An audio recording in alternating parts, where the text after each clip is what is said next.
Graphic design? Can you make a living at that? 3, 2, 1, fun.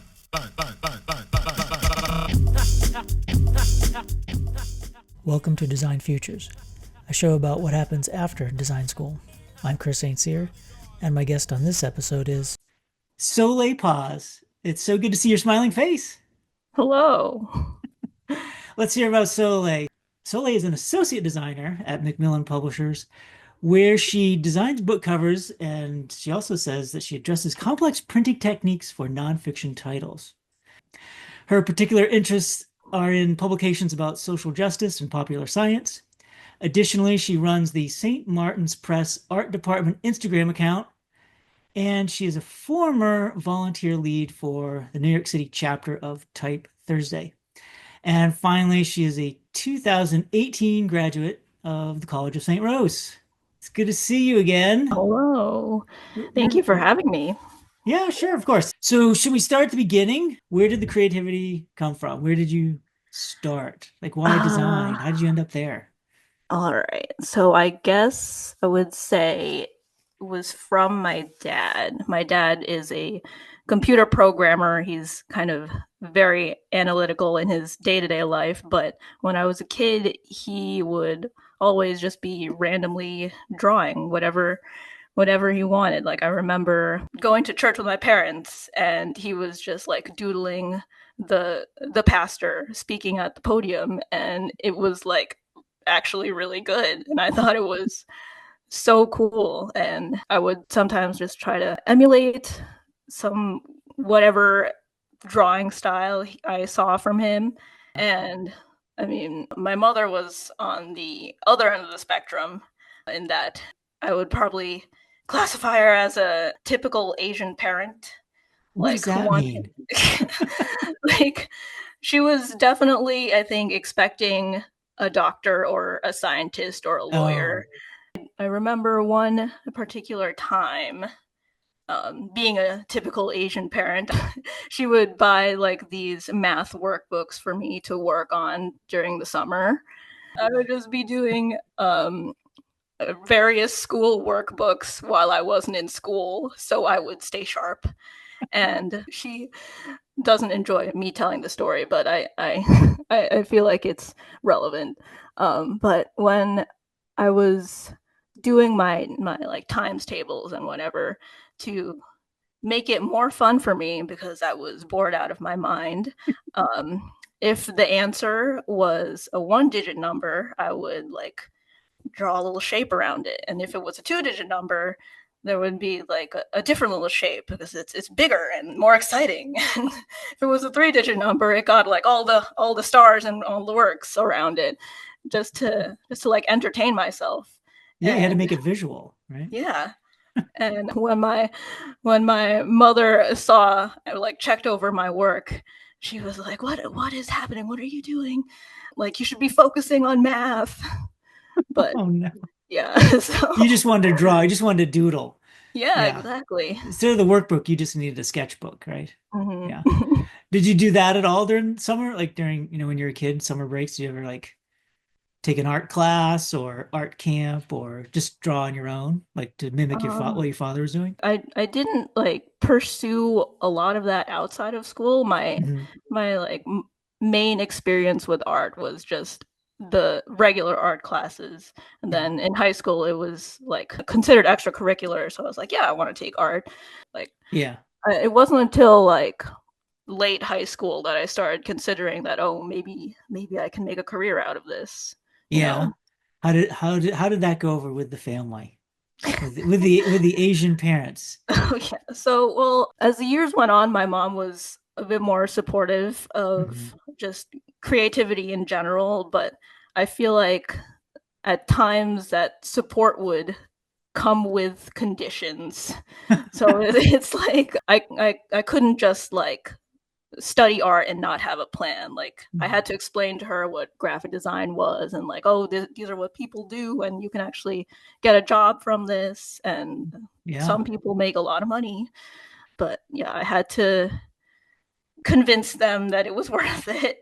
I feel like it's an education, right? For teaching parents and friends and family, like, what can you do with an art degree, a design degree? You mentioned Asian parents. I like your line on your website though. A Filipino graphic designer and photographer with gravity defying hair. I get gravity defying hair too. It Yeah, sort I of try. it sort of matches. Yeah. It's the Philippines. Are your parents from there? That's where you're from. Yes, I was also born there. Yeah, we came here when I was 4 years old, Okay. but yeah, I've mostly grown up here. Yeah, in upstate New York, in Troy, Mhm. or where? Yeah, thereabouts, Troy. And so in high school you took art classes. Did you have a sense of what graphic design was? Like did you have a teacher show you, or because it's very different than a Um, lot of high school art classes are like fine art, right? Like sculpture and painting and ceramics and yeah, I don't think I specifically knew what graphic design was until I started like looking up like different majors for college. Like okay, yeah. that's really when it started.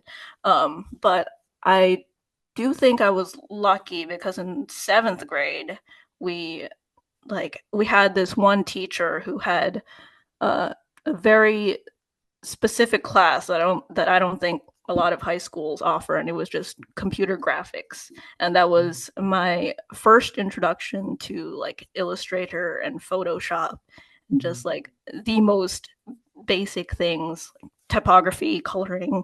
Mhm. So I feel like that was a good like first planting of the seed. Yeah, and And did you then like it? You like playing around on the computer to yeah, make, yeah, I enjoyed it. designs I and yeah. I remember using typography in absolutely obscene ways and just like not knowing what I was doing, but it was fun to play around. Yeah, it was like that very first experience with graphic design, and I think it was very useful to me. Yeah, yeah. And so you ended up at St. Rose, being in upstate New York. That's close by. I mean, you knew St. Rose because it was in the area. Did you look at other schools in New York or New England, Northeast? Yeah, what was your process for looking for, going to study this in college? yeah. So I looked at some of the more like well-known art schools for like graphic design in Northeast America. It was like a lot of those bigger art schools in the city, like SVA and like Parsons. I looked at like Boston University, that kind of thing.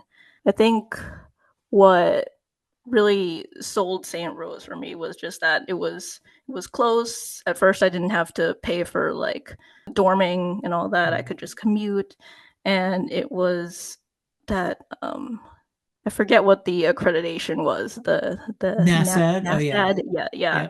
Yeah. I remember like hearing about that and looking up what it meant, and it was like, oh, this is actually a good accredited school, and it's right next to me. So Yeah. Yeah. that ended up being the choice. You actually did that as a high school student? That's pretty advanced. Like Well, most people don't know what NASAD means. It's National Association of Schools of Art and Design.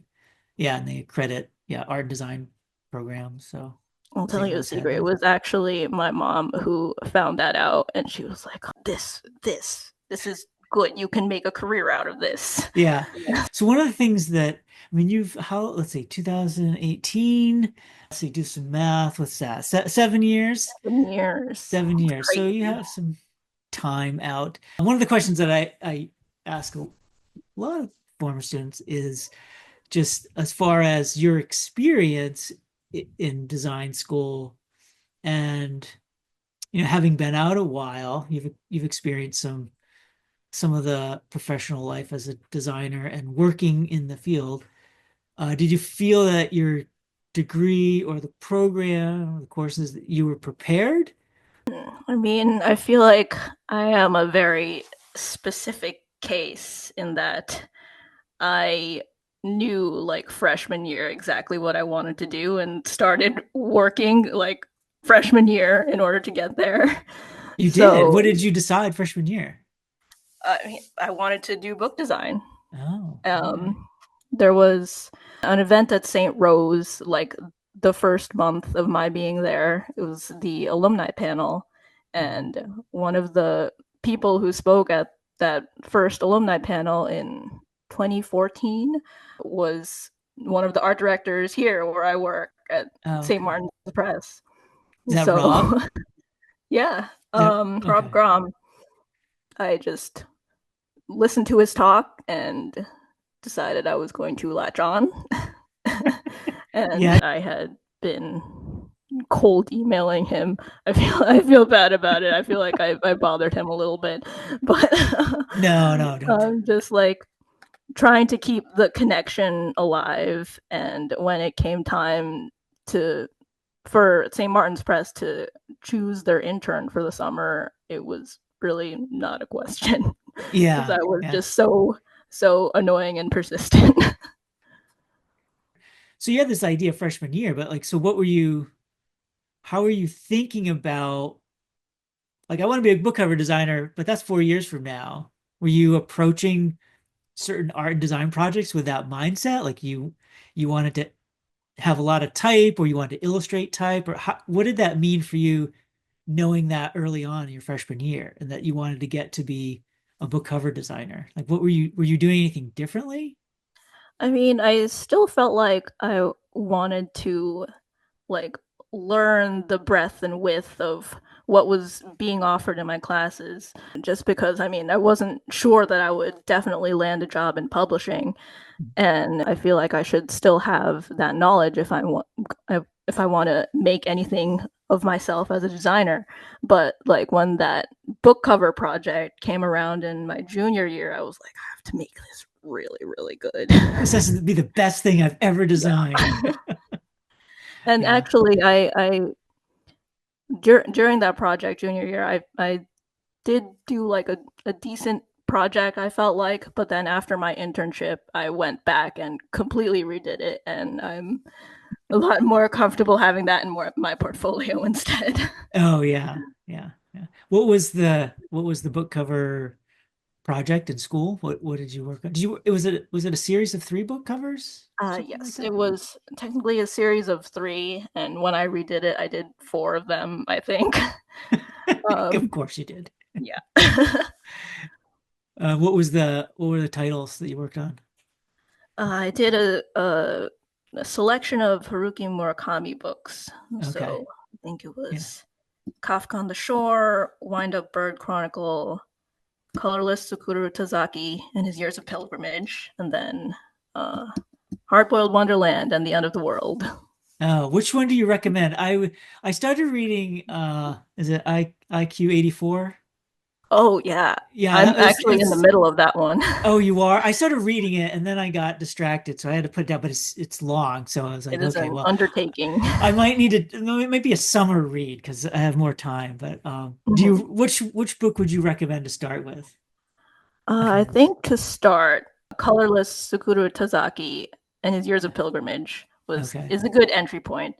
And also in my freshman year, November of my freshman year, Chip Kidd, a very well Oh yeah. known designer, came to a school in Saratoga to give a talk. And the St. Rose chapter of AIGA, the student run club, just did a field trip to his talk. And at that talk, he explained his process of designing the cover for Colorless Sakura Tazaki. And Yeah, I mean, that's I knew from the alumni panel and meeting Rob that cover design was like a viable career. But like mhm. after seeing Chip Kidd's talk, it was like you can pack so much meaning into this little rectangle, and it was like so mind blowing to me and very very artful. I felt I knew I wanted to pursue it.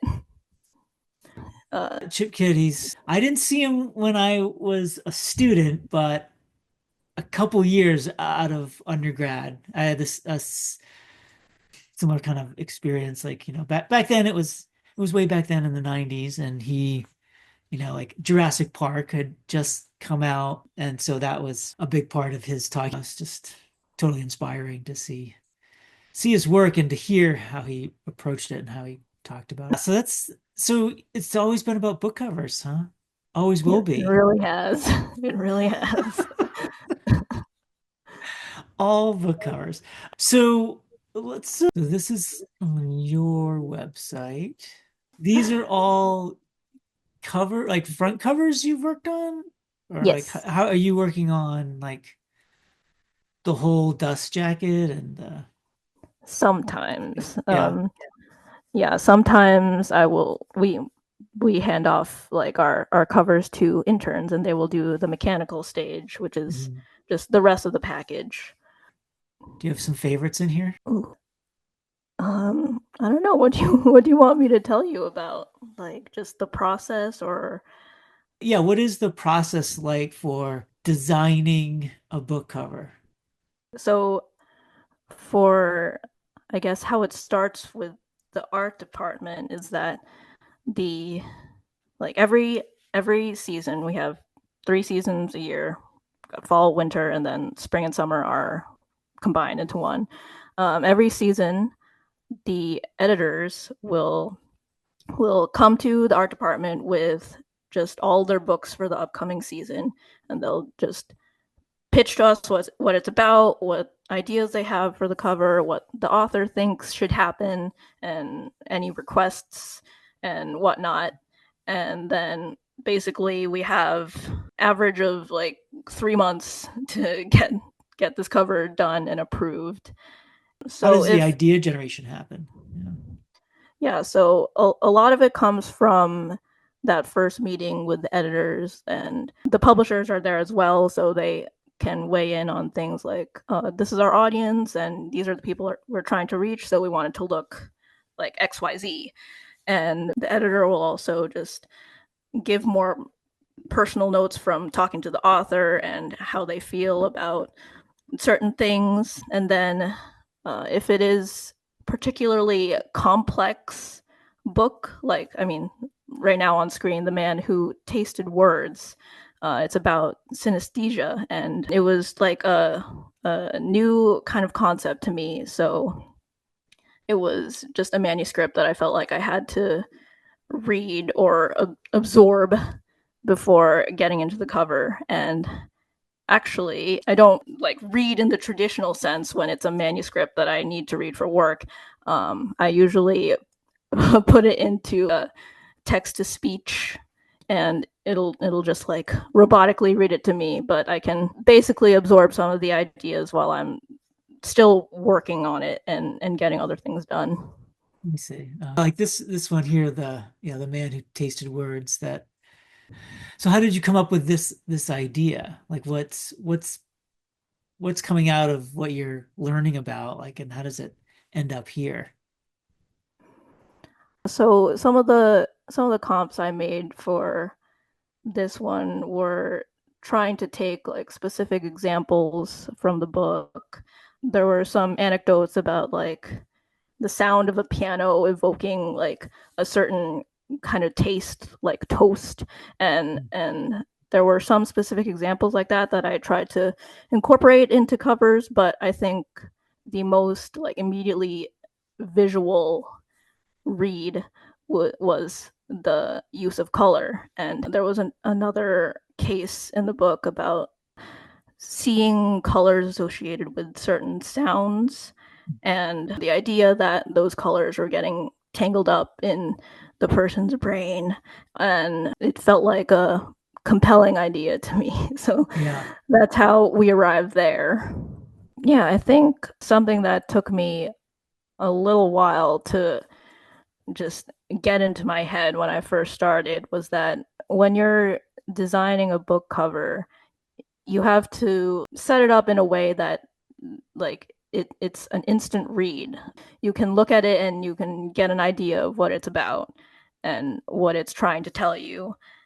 And like when I first started and I was just maybe getting a cover or so every few months, I just wanted to make this cover look cool, and you see all those cool artful book covers online. I'm like, I want to make it look like that, but you can't do that without a reason or purpose.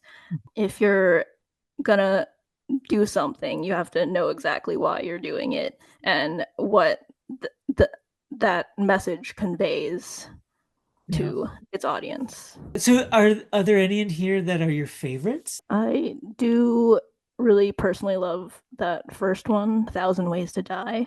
I find myself more passionate about books that are in the vein of like social justice or current events and politics and whatnot.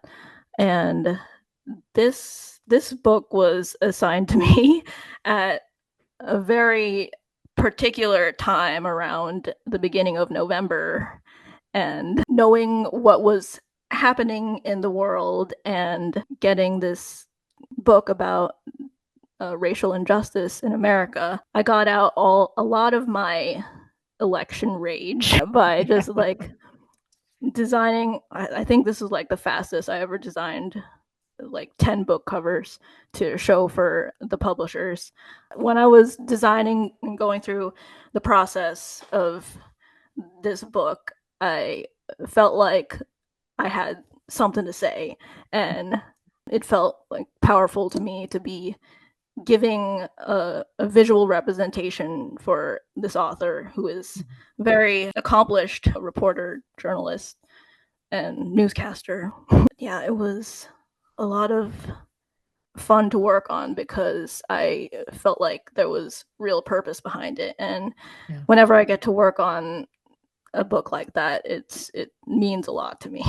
Yeah, so 10 cover, like how long did it take you to do the 10 covers? Like just one night or like maybe 2 or 3 days. I was like ready. It was like 2 days after the election. Yeah, we got to find our creative outlets and moments like that. So it's good that you could put it into your job. Yeah. Maybe that's a transition to talking about your thesis a little bit. We talking about that? Sure. It's sort of like came up last time a certain individual was elected. So we're going back in time now. So the other side is your thesis project. Can you just give an overview of it and kind of like what are the highlights here? Yeah, so the whole concept of the project, the whole thing that I wanted to do was to show Americans that immigrating into their own country isn't as easy as it seems, and it's a lot more times than not it's a lottery and just luck and chance. And so the way that I depicted that in my thesis was that I had a bowl of little tokens placed at the entrance of the senior art show. You can see, a little bit of those, and all those pins, those tokens were different shapes and sizes, and I invited people to just take one of them at random, whichever one they connected with, their favorite color, mayhaps. And then when they got around to the show and got around to seeing my project, they would realize that those pins were representative of like qualifications that a person might have to immigrate into the United States. I executed that by having these little spiral bound books, and each page was a step of the process in immigrating to the country. And as you can see here, that each page had different shaped holes that you could use to navigate with your little token. And throughout the process, some tokens would just not be able to fit through the cutouts in the pages. And there was always a consistent cutout at the bottom of the page, which every pin could fit through, and that was the option to enter the country illegally. You could see that option at the beginning and kind of scoff at it, but like as you go along and see all the different steps, all the things that are out of your hands that that you wouldn't be able to navigate, you would gain more of an understanding as to why someone would choose to do that. Mhm. At the time, I felt like that was the message that more people needed to learn. I had wanted to continue the project after I graduated and translate these physical books into a website that would more easily and more accessibly get the point across. But like after the pandemic and things like that, it just kind of fell onto the back burner. And now with the current state of things, I feel like there is a different kind of message that needs to get out there that isn't necessarily what this was, but if I could find any way or any similar type of project that would serve the purpose of current events right now, I would love to do something like this again.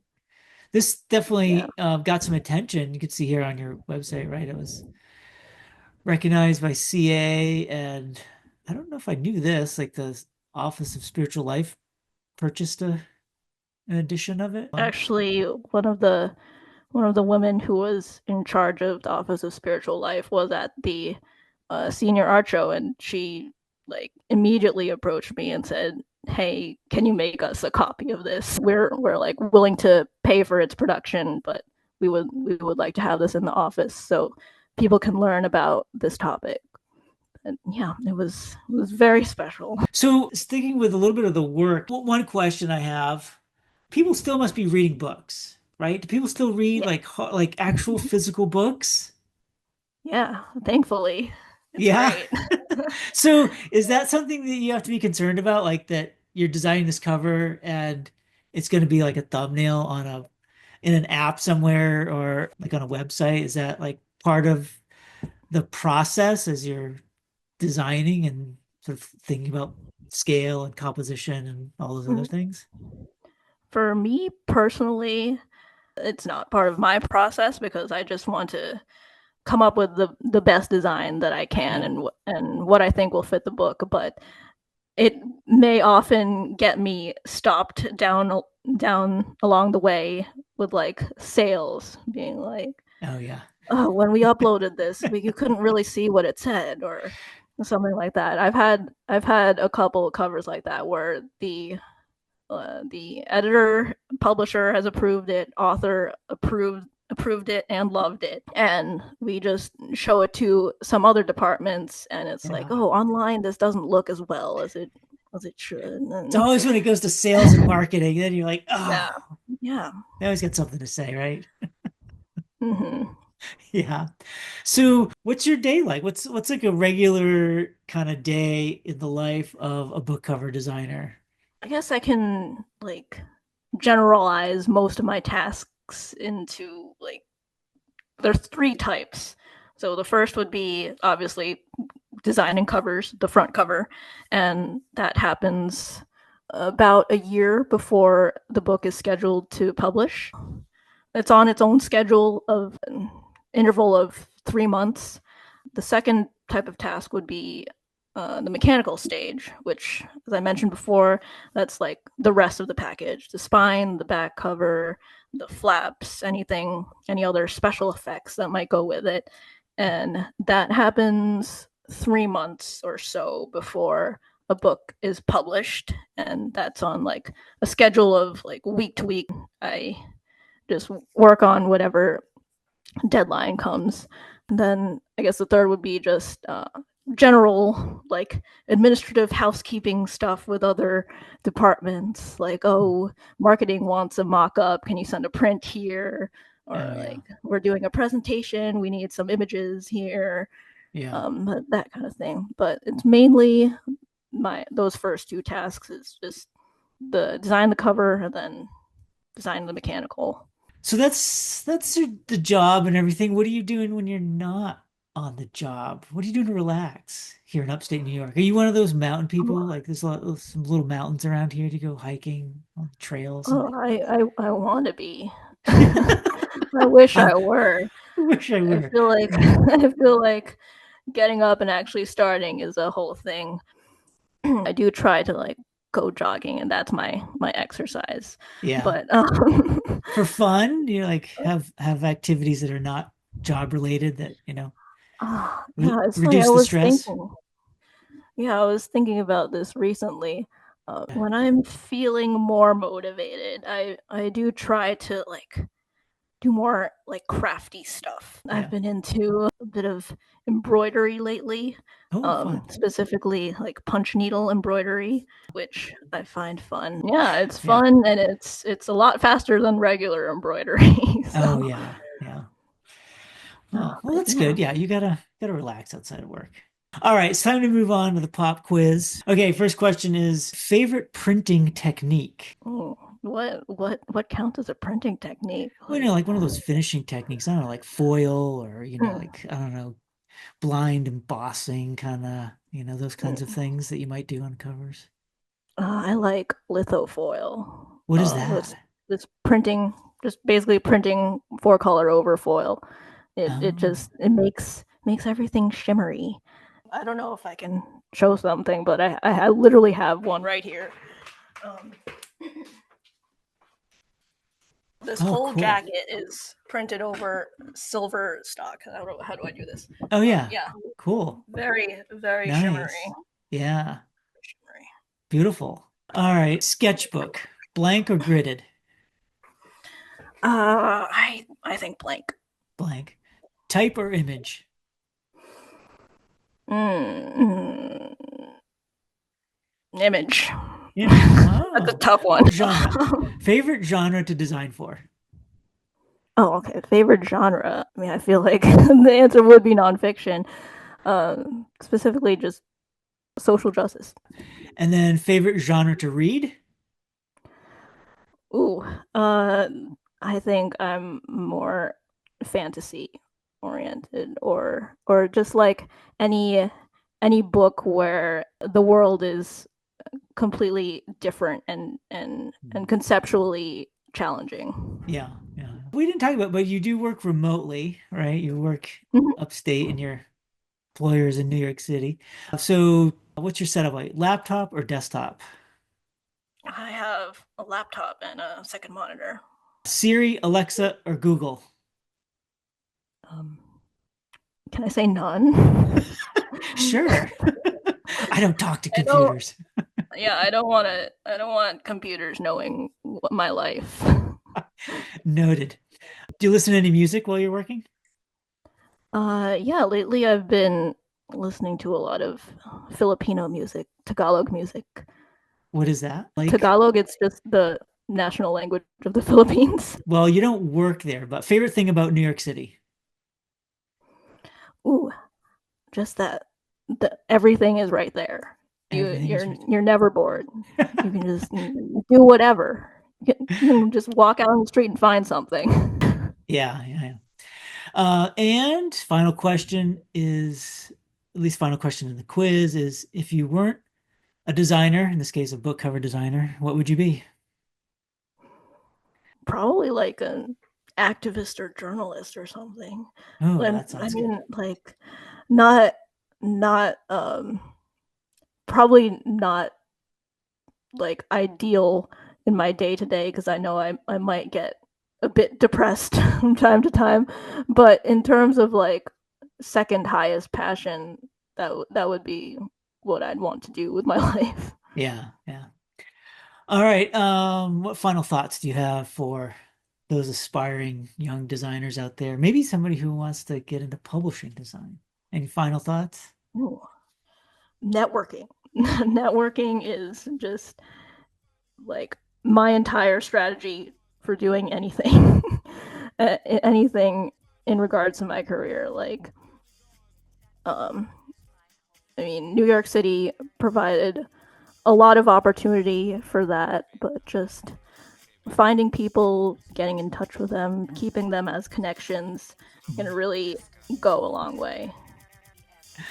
It was so great to finally catch up with you and record this and document your journey. Yeah. hopefully we'll get together sometime soon.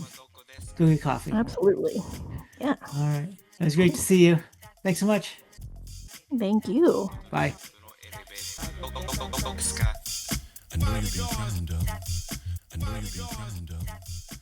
So, what do we learn from Soleil? Well, one, the book cover is an instant read, or at least it should be. And find projects to work on that inspire you. Thanks to Soleil Paz of Macmillan Publishers.